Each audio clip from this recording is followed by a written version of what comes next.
If you want to adjust slow motion video on the Redmi Note 15, first of all, just open the video that you have recorded, and you have to go for the video where you can find that dot icon. I'm talking about this icon.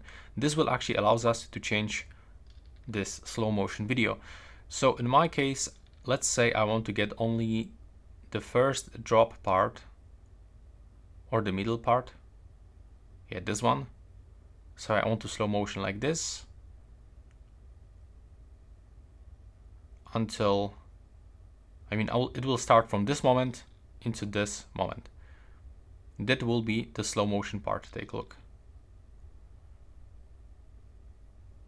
Okay, we cannot play it right now, so I'm gonna just apply those changes and show you after we create it. Just be patient for this one. There we go. Now when you play this video, everything will go like super fast, but the moment at the end when we dropped it, it's in the slow motion. And of course, you can still get rid of this previous part when there is no slow motion. So we have to go for the edit, click on this icon, go for the addition, and now we can just cut it out. You can just simply trim your video like this. You have to click save and take a look right now. This is the slow motion moment that we want to capture.